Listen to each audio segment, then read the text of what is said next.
On the streets of Birmingham, four names travelled faster than the drugs they sold. Lines moving thousands of pounds worth of drugs every week. But this wasn't chaos. There were no turf wars or rivalries. Instead, something far more dangerous was unfolding. A network so structured it spread through the city like clockwork, each line feeding the other.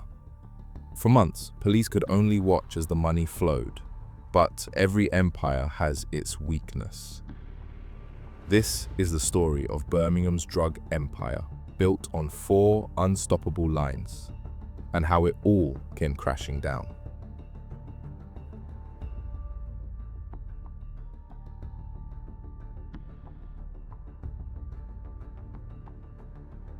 County lines gangs are rarely allies.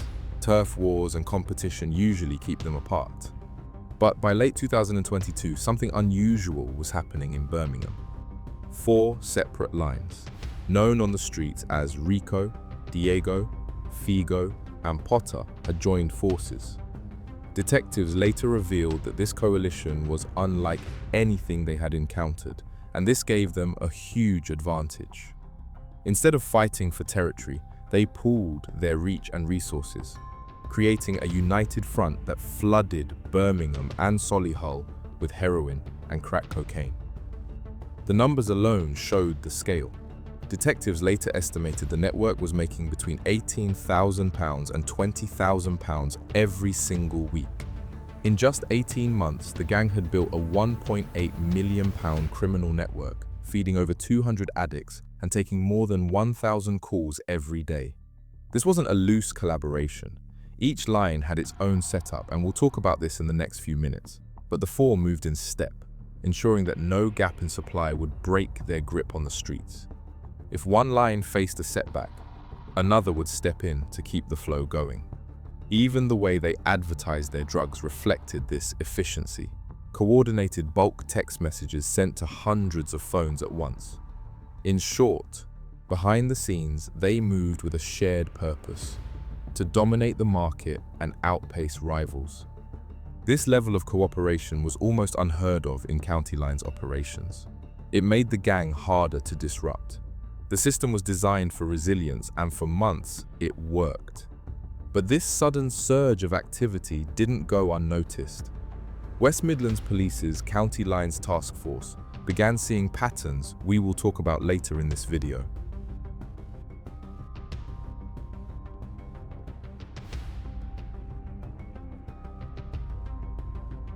Each of the four lines had its own structure, trusted runners, and distinct operating zones, yet all were part of the same coalition. The Rico line was among the strongest, controlled by Adam Iqbal, 28, of Ward End Park Road, and his older brother, Haroon Iqbal, 34, of Drylea Grove, Castle Bromwich. They ran operations alongside Mohammed Usman, 26, of Hodge Hill Road. From their base in Hodge Hill, they used two dedicated phones to coordinate orders. These phones acted as command lines, connecting runners to users across East Birmingham and surrounding areas. The Diego line was overseen by Yazin Sadiq, 27, of Fernbank Road, Alum Rock. Supporting him were his street runners, Adam Slater, 21, of Tyburn Road, Erdington, and Tiana Phillips, 23, of Draycott Avenue, also in Erdington. Diego's network was particularly active across Solihull, where its members made frequent drops and maintained constant communication with users. The Figo line was under the control of Ilyas Sadiq, 28, also from Fernbank Road, Alum Rock. He was assisted by Mark Seeley, 36, of 9 Acres Drive, Chelmsley Wood, and Amani Adams, 21, of Drews Lane, Ward End. Figo frequently crossed paths with Diego and Rico, illustrating how the coalition's lines reinforced each other rather than competing. Finally, the Potter line was managed by Anis Mahmood, 24, of Parkfield Road, Alum Rock, and Humair ul Rahman, 27, of Ryman Road, Hodge Hill. The most significant figure in Potter's ranks was Levi Maquita, 25, of Woolbank Court, Ward End. Maquita was more than an operator. We will talk about him later in this video. By early 2023, these four operations were running side by side, each feeding into the other's success. But by this point, Operation Huntarian was already underway, quietly building the case that would bring them down.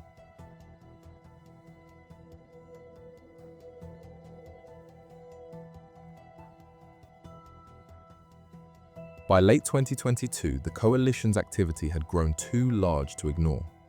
Across Birmingham and Solihull, police were noticing a surge in identical bulk text messages, each advertising heroin and crack cocaine, often under the names Rico, Diego, Figo, or Potter. These were not rival county lines competing for customers. The coordination suggested something different, a unified operation, moving as one. In November 2022, West Midlands Police launched Operation Huntarian, the largest investigation ever undertaken by their County Lines Task Force. Led by Detective Sergeant Craig Tennant, and the operation began with weeks of intelligence gathering. Officers studied call records, intercepted bulk messages, and analyzed the patterns of phone activity across the city. The evidence pointed to an organized coalition running at a scale the task force had rarely encountered. The investigation began to focus on key hotspots. Locations in Hodge Hill, Alum Rock, Castle Bromwich, and Solihull showed repeated signs of drug activity. Plainclothes teams monitored movement on the ground, while digital forensics traced the numbers linked to the 4 lines. Each new piece of data revealed more about the structure and reach of the network. But uncovering the mechanics of the operation was only the beginning. The task force needed to link the lines directly to the individuals running them, a far more challenging step. Every detail had to be watertight. As DS Tennant later explained, the goal wasn't just to arrest low-level runners, but to dismantle the network's leadership and cut the operation off at its source. Operation Huntarian was now in motion, with detectives preparing to take the next step. That breakthrough would come in early 2023, when routine stops on the streets would start to crack the empire wide open.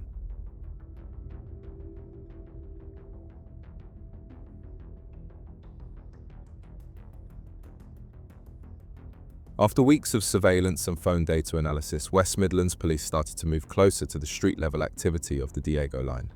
On 3rd February, officers stopped a car in Solihull carrying Adam Slater and Tiana Phillips. Phone data showed the Diego line was active in the area, directly tying their movements to ongoing drug operations. But later, police allowed them to leave. Maybe at that time, the investigation was still ongoing. Police wanted to build a larger case against the entire network, rather than arresting low-level runners prematurely. It is highly possible that if Slater and Phillips had been arrested immediately, it might have alerted other gang members and compromised the wider Operation Huntarian. Police often allow suspects to remain active under surveillance to gather more evidence and map out the full chain of command, and how the network truly operates. Just 11 days later, on 14th February, Slater was stopped again and officers seized 2 phones, but made no immediate arrests. A forensic examination of the devices revealed one of them was directly linked to the Diego line. For detectives, this was a major breakthrough. It provided hard evidence tying Diego's street operations to the larger network, allowing them to map how the orders were being handled. The gang, however, tried to stay one step ahead. On 17th February, Diego's controller, Yassine Sadiq, attempted to avoid detection by switching the phone line to a different network. He even changed his personal number. But police were already monitoring the digital footprint of the operation. Through a combination of telecommunications analysis and CCTV footage, detectives tracked the shift and proved Yassine was still in control of Diego. This pattern, phones being topped up, numbers rotating, and runners moving between drop locations, was mirrored across all 4 lines. CCTV captured Mark Seeley's car parked outside shops where Diego's phone was frequently topped up. These top-ups were often done by drug users, a tactic meant to blur the gang's traceability while rewarding users with extra deals. By the end of February, police had a clear picture of how the network operated day to day. Now, with months of intelligence gathered, they began preparing for coordinated action, a full-scale strike against all 4 lines.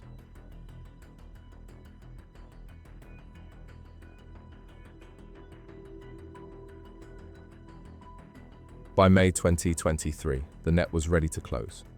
6 months of phone data analysis, covert surveillance, and CCTV tracking had given West Midlands Police everything they needed to strike.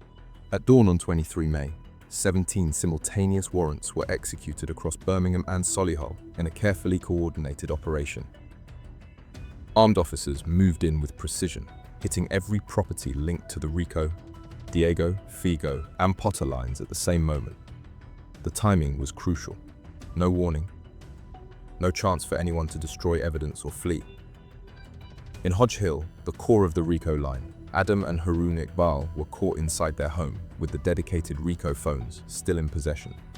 The same handsets used to process multiple drug orders every day. Alongside them, Mohammed Osman was taken into custody, marking the collapse of the line that had led the coalition. In Solihull, police arrested Adam Slater and Tiana Phillips, both runners for the Diego line. Their earlier mistakes had already exposed the line's activity in the area, but this time, there was no way out. The raid also led to the arrest of Diego's controller, Yassine Sadiq, whose attempts to evade surveillance by switching phone networks had failed. Meanwhile, officers stormed properties linked to the Figo line. Ilyas Sadiq was tracked to Fernbank Road, while Mark Seeley and Amani Adams were captured after investigators followed a trail of top-up transactions and CCTV footage that showed their movements around shops connected to the Diego line. The Potter line was struck just as hard, but both Humair-ul-Rahman of the Potter line and Amani Adams of the Figo line managed to evade capture during the raids, while warrants targeting Anis Mahmoud revealed he had already fled the country. Apart from these, there is the key figure, Levi Mukwita, and his story is coming up shortly. The raids uncovered a significant haul, large quantities of Class A drugs, cash, and burner phones used to coordinate deals. The operation had achieved in a few hours what months of careful planning had built towards: a dismantled empire with most of its key players behind bars. But 3 names were still missing, and the hunt for them was about to take a dramatic turn.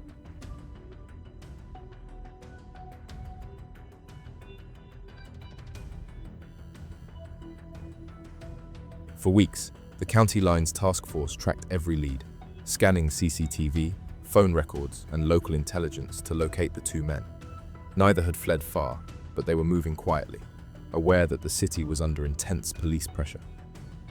Rather than risk capture during a high-profile manhunt, both men made an unexpected decision. By June 2023, they walked into police stations and handed themselves over. Whether it was fear, exhaustion, or the realization that the evidence against them was overwhelming, their surrender added another layer of closure to Operation Huntarian. But one name remained out of reach: Anis Mahmoud. He fled 4,000 miles away to Pakistan, believing that distance would keep him safe. For 4 months, he stayed out of sight, assuming British law enforcement would lose interest. He was wrong. Through a combination of international intelligence sharing, watch lists, and flight monitoring, police tracked his movements. In September 2023, Mahmoud returned to the UK, likely thinking the heat had died down. But the moment he stepped off a flight at Birmingham Airport, armed officers were waiting. His arrest marked the final piece of the puzzle. With all 12 members accounted for, the coalition that once controlled Birmingham streets was gone. The stage was now set for the courtroom, where the scale of their operation would be laid bare.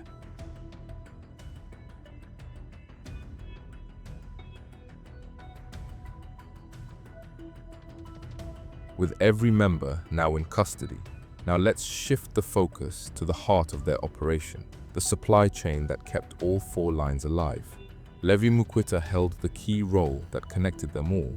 Acting as a middleman, Mukwita sourced Class A drugs and ensured each line was stocked and able to meet demand. Without his coordination, the coalition's scale would have been impossible. By the time the police executed their raids, this supply machine had run uninterrupted for 18 months. It wasn't just a group of dealers, it was a network designed to be self-sustaining, built on layers of secrecy and coordination. But the courtroom would strip away that secrecy. The next step for the 12 defendants was sentencing. where every role and every profit would finally be exposed.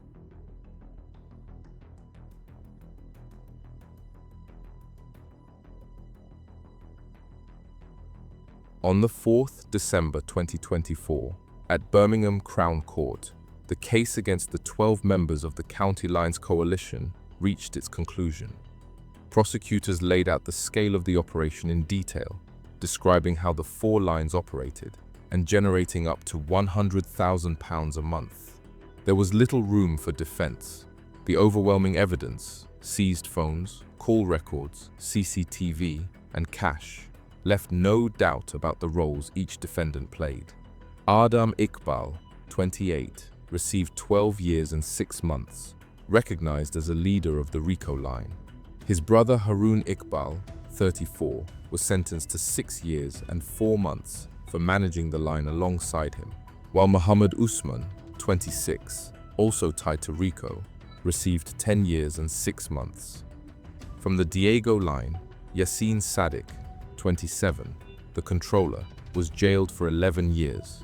His trusted street runners, Adam Slater, 21, and Tiana Phillips, 23, were given 6 years and 5 years respectively.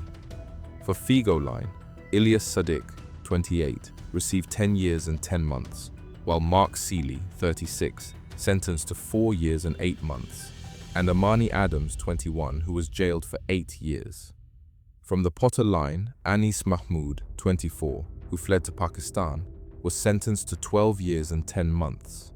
His associate Humair ul-Rahman, 27, received 6 years, while Levi Mukwita, 25, the network's crucial middleman, was given 10 years and 6 months. In total, the sentences added up to more than a century behind bars, dismantling a network that once believed it was untouchable. What do you think about this case and the sentences? Let us know your thoughts in the comments below. If you want to hear more real stories like this, true accounts of organized crime and the investigations that bring them down, make sure to subscribe and turn on notifications.